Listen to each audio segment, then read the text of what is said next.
12 o'clock today. We'll be talking with Shuhaida Adam. She's a social worker at Islamic Careline, and we're going to be talking about the parent child relationship. Assalamu alaikum, welcome. Lovely to have you on the show once again. Shuhaida, can you hear Walaikum me? salam. Walaikum salam wa rahmatullahi wa barakatuh. Okay, let's get right to the heart of the matter, and that, of course, is um, the principles of building a very strong relationship, a healthy parent child relationship, especially within the Islamic framework. Yes, so we did start speaking about this topic last month. We covered quite a bit, just around some of the communication, the importance of empathy and from a parental perspective, and the benefits that it has in terms of building a relationship with your child. We spoke a bit about the long-term benefits of this strong parent-child relationship. So what does your child really get out of this? Um, the parent-child relationship is, you could almost say, it's the blueprint. It's going to be the most primary influence for your child in the world of building relationships in the future. So going forward, children are more likely to implement social behaviors that they pick up from home. They are more likely to implement it in the world around them as children and as adolescents and young adults as well. So it's so vital that we as parents are building a positive relationships with our children. We are modeling positive relationship behaviors so that they can also then take it forward into their relationships. Some of the other benefits we spoke about was emotional well-being. So children with close parental bonds, they are recognized as being better equipped to handle stress and to regulate their emotions. And of course, this will come to them at any point in their lives. They will always be under some type of stress. They will always be facing situations where that will have an impact on emotions, and they will be required to show emotional regulation. So children who have the creative, stronger parent-child relationship, they tend to be more balanced around their emotions and how they manage stress. Namely social confidence, I just spoke a little bit about it now. So how they form friendships, how they navigate social settings, how they spend time with extended family, how they engage with the communities going forward, in the working world, in the future families as well, and how they will parent their children often comes from how they were parented themselves. Not always, but often. There are certain people who do tend to not parent the same way that their parents parent people. And often we look at children with resilience, children who can bounce back from setbacks, children who overcome great challenges and who are confident around the matters that they face, around the stumbling blocks that they face. We call that resilience. And often, one of the key factors of resilience is a strong parent-child relationship. Now, I just want to say also that it's not necessarily a biological parent. A parental figure has a huge influence on the child. So there was a study that was released, I think, last year, this year, on the state of South African families, and it was found that, of course, many children don't even live with their both biological parents. Children live with more likely a biological mother, and even those who don't necessarily live with a biological father, as long as they have a parental figure, a father figure, that makes such a huge difference in their lives versus somebody who has no father figure in their lives. So it's very important that we have these relationships with children. So we often call on people to step up into a parental role for children so that they have a stronger relationship, and even if they don't have a biological parent present in their life, permanently present in their life. Okay, so last month we spoke about communication, we spoke about empathy, we spoke about the importance of active listening.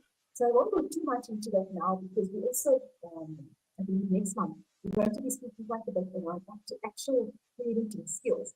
Let's go back into this, building a relationship with the child and how important it is to both family rituals. So for certain parents, for certain homes, they are able to build family rituals that hold meaning for children. So it's something that will give an opportunity for parents to bond with a child. It's also a way to maintain tradition and maintain culture in the family. because oftentimes young children, the only way they're going to learn about their culture is if they're exposed to it. So it is a great opportunity for parents to expose children and to maintain their culture and their meaningful cultural moments, and it will boost the parent-child relationship. It doesn't have to be anything extravagant. You don't have to overspend. It can be something as simple as a family ritual of just spending time together, doing a home-based activity. Something like Sunday morning breakfast. Something like taking a walk in the evenings in the community in a area that can allow it. So those are things that can provide rituals also can provide stability and it will create memories and it gives an opportunity also for families to talk to each other as they're engaging in this. It can be also a safe space for a child to bring up a particular issue maybe that's bothering you in a way where you're not a direct focus on that issue.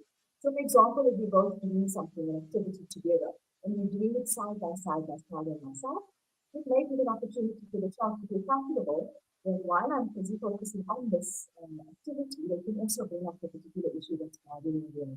And we can talk it through while focusing also on this particular activity. So that brings me into the Okay, can I, sorry, interrupt you there? We need to go for our ad break.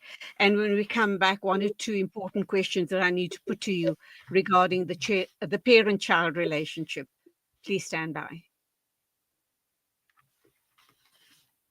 The banks of the Crocodile River bordering the Kruger National Park. As a guest at Buckler's Africa Lodge, one can enjoy an amazing sunrise or sunset on our spacious deck area while you catch a glimpse of some wildlife sightings along the Crocodile River. The sounds of the African savannah will greet you whilst you enjoy your morning coffee. Buckler's Africa Lodge by Tingana Collection. Buckler's Africa Lodge is ideally situated only 6 kilometers from the Crocodile Bridge Gate in the Kruger National Park. Catering for all travelers with variety, we have 4 types of the finest rooms: superior rooms, deluxe suites, and 2-bedroomed family units. Each room is equipped with the finest amenities to make your stay unforgettable. Guests can choose between the self-catering option or book their accommodation with breakfast and dinner included. Buckler's Africa Lodge is your ideal location for the ultimate Kruger getaway experience. We specialize in exhilarating and educational game drives in Kruger, tailor-made to suit your family. Inquire about our various accommodation offerings and other activities. Visit www.tingana.co.za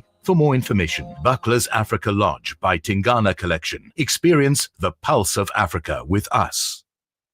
Discover the Africa of your dreams and surround yourself with her spectacular beauty. Relax beneath her serene sunsets and explore wildlife at its natural best. It's where the pride of Africa comes together. The Kwantu Private Game Reserve. Get to know the Big Five or cruise on an elephant safari game drive. Interact with lion and tiger cubs and enjoy world-class halal cuisine while we pamper you during your 5-star stay.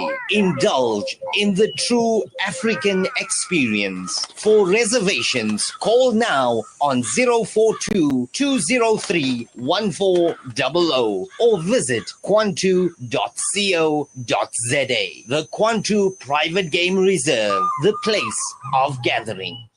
World-class financial services only at Sapphire Global, your financial partner. If you are looking for Islamic, Sharia, and ethical financial products, look no further. Sapphire Global offers a wide range of financial service offerings from short-term to life and investments. A full-service center with all financial requirements under one brand. Our highly skilled and experienced consultants are ready to help protect your financial future. Contact us on 041 001 0184 or visit our website on www.sapphireglobalfs.com. Sapphire Global is an authorized financial services provider. Kids these days are smart, and when you're competing for their attention against their smartphones, you need to make smart choices, like using Sunfoil triple refined pure sunflower oil in every meal you make. It's naturally cholesterol-free and approved by the Heart and Stroke Foundation as part of a balanced eating plan. So whether you're cooking, frying, or baking, you get the great tasting results that'll get their attention faster than the latest app. And if that doesn't work, change the Wi-Fi password. Sunfoil, Now we're cooking. Rejuvenating media day by day. This is Salam Media.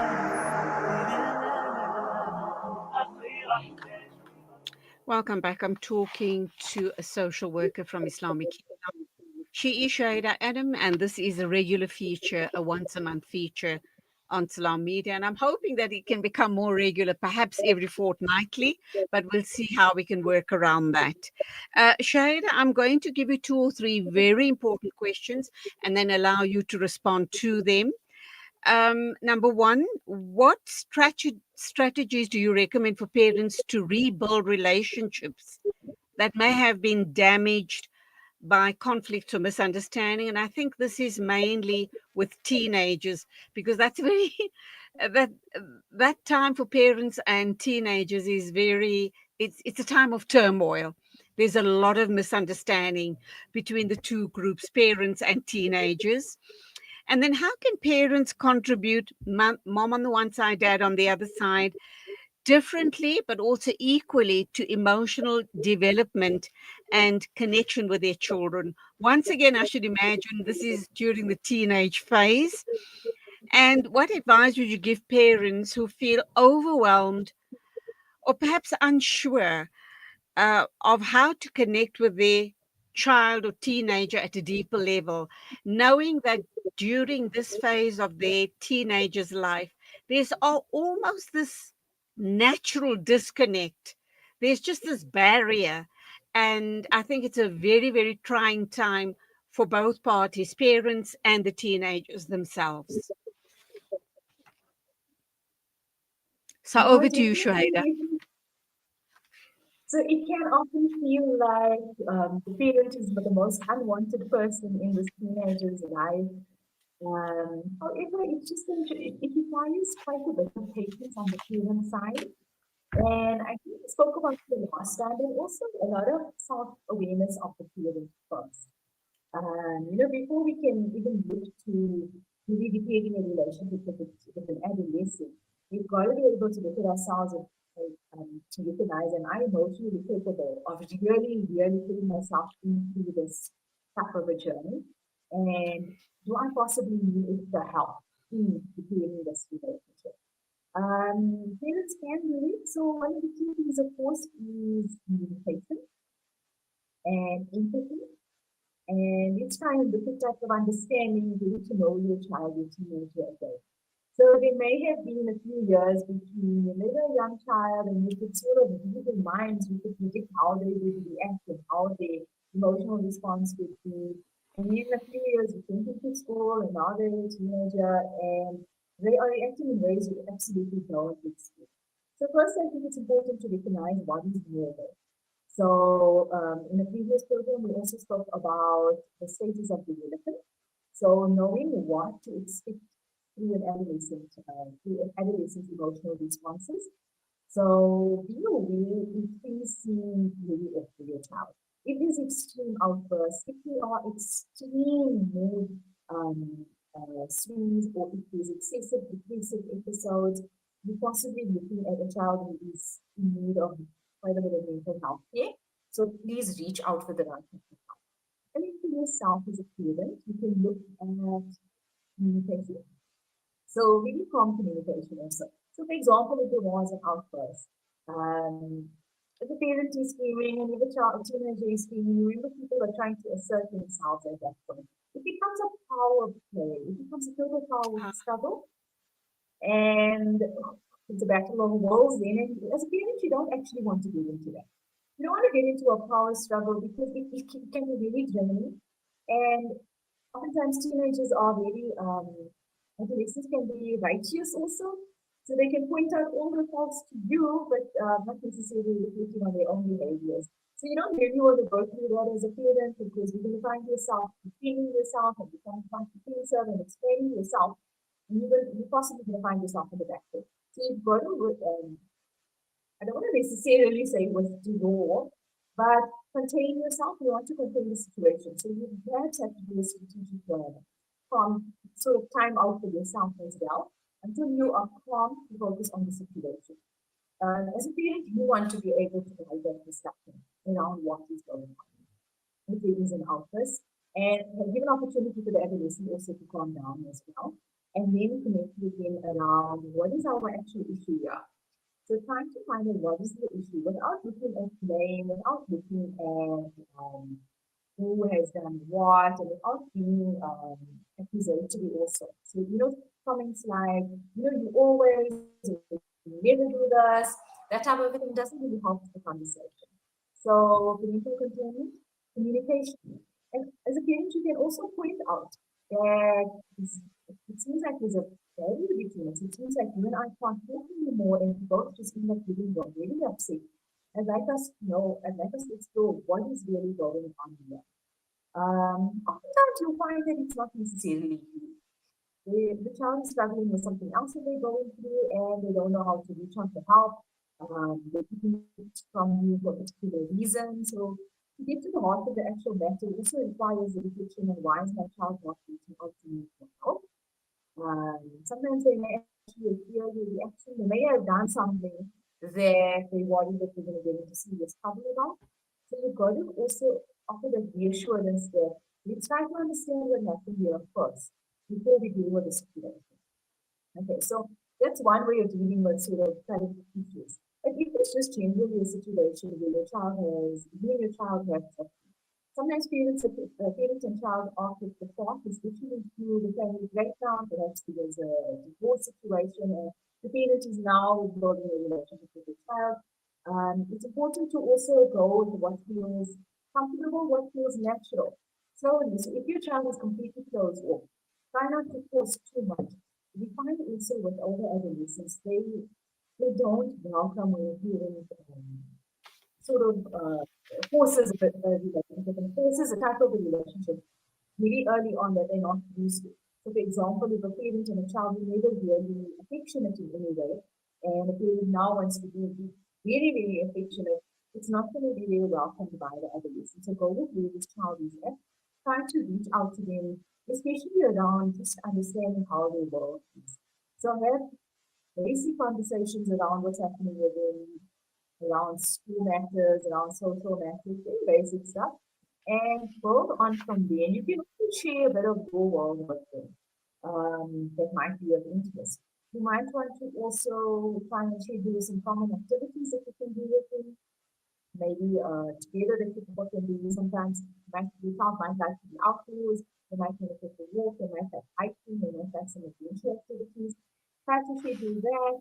Try to schedule time out with them together. So one-on-one time is also quite important. And again, go with what you child wants. So even if you are together in some place, let's say you go to the mall or something, and your child just wants a bit of space, they can go off into their shop that they want to go off into, and you can wait for them. You can know you're going to be waiting here, and you're expecting that at this time, and then you'll go home or whatever the case is. Include them in the plans, include them in a lot of what's going on. Children and adolescents, they require predictability to build stability.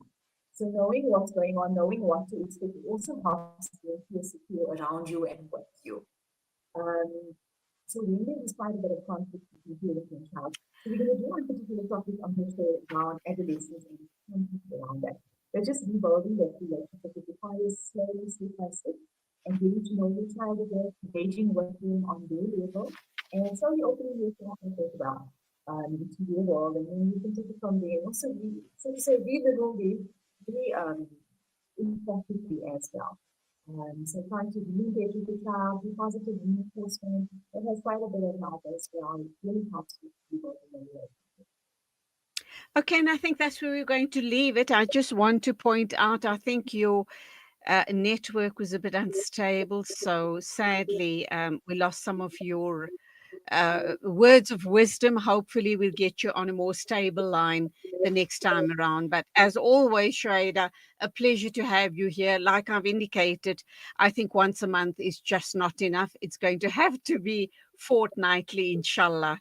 Till the next time, as always, assalamu alaikum to you. Wa alaikum salam wa rahmatullahi wa barakatuh. 11:56. This is the Mid-Morning Show with me, Julie Ali, and still to come, we're going to be talking a workshop for ladies only, a workshop on Islamic worlds, and we'll be talking to Yashfina Matter. She's the director at Mohammed Saleh Incorporated. We'll also talk with Nimra Ali, founder of Al Noor Center for Autism. And at 1 o'clock, we're going to talk with Shaheen Isup about, rather to give him right of reply regarding an interview we had here on the News and View show yesterday with the SJU. So all of that's still coming up on the show today. We do hope you're going to stay with us for the rest of Mid-Morning with me, Julie Ali.